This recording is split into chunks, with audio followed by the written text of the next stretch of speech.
Hi, என் பொண்ணு snacks வேணும்னு அடம் பண்ணிகிட்ருக்கா. உடனே நான் கிச்சனுக்கு போய் வேர்க்கடலை எடுத்து 2 கப்பு போட்டு வறுத்து நல்லா வறுத்து எடுத்து தட்டில் கொட்டிக்கலாம். 2 கப்பு வில்லும் எடுத்து கடாயில் போட்டு கொஞ்சம் தண்ணி ஊற்றி பாவு எடுத்துக்கலாம். வறுத்து எடுத்த வேர்க்கடலையே பொட்டு நீக்கிடலாம். பொட்டு எடுத்த வேர்க்கடலையே மிக்சியில் போட்டு ஜாரில் அரைச்சிடலாம். 1 ஸ்பூன் நெய் போட்டுக்கலாம்.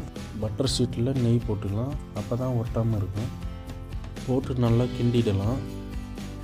ரெடியான பொருளை பட்டர் ஷீட்டில் போட்டு லெவல் பண்ணிக்கலாம்.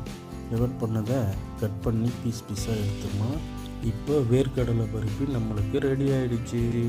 நீங்களும் உங்கள் வீட்டில் பசங்களுக்கு இந்த மாதிரி ஹெல்த்தியாக செஞ்சு கொடுங்க.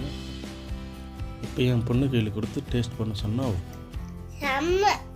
செம்மன்னு சொல்லிட்டா. உண்மையிலேயே சூப்பராக தான் இருக்குது. வா, சூப்பர்.